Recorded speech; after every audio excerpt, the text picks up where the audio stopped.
Ah, on aurait pu mieux faire, hein. Rassuré par la désescalade au Moyen-Orient, le CAC 40 avait ouvert en nette progression avant de perdre du terrain et de finir, allez, tout de même dans le vert, plus 0,19% vers les 6042 points outre-Atlantique.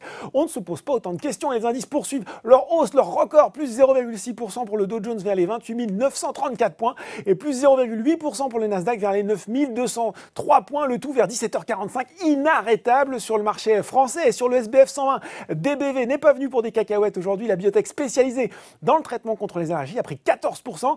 Après la publication hier soir des résultats de son étude de suivi à 3 ans, elle confirme l'efficacité du traitement par Viaskin Peanut chez les patients allergiques à l'arachide âgés de 4 à 11 ans. Gilbert Dupont a confirmé sa recommandation d'achat et son objectif de cours sur le titre à 50,60 €. Derrière, ça grimpe aussi pour Air France KLM après des chiffres encourageants sur le trafic. En 2019, la compagnie aérienne a transporté 104,2 millions de passagers, en hausse de 2,7% par rapport à l'année précédente.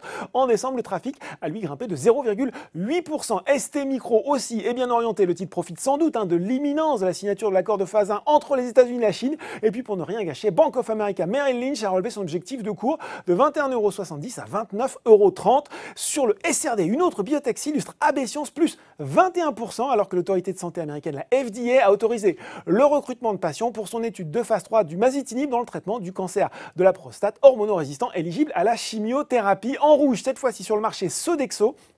La publication du chiffre d'affaires du premier trimestre de l'exercice 2019-2020 n'a pas convaincu de septembre. À novembre, le chiffre d'affaires ressort pourtant à 6,08 milliards d'euros en croissance organique de 3,8%.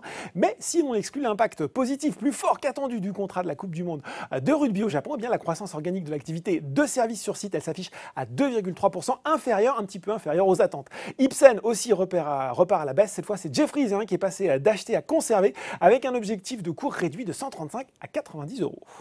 Voilà, c'est tout pour ce soir. En attendant, n'oubliez pas, tout le reste de l'actu éco et finance est sur Boursorama.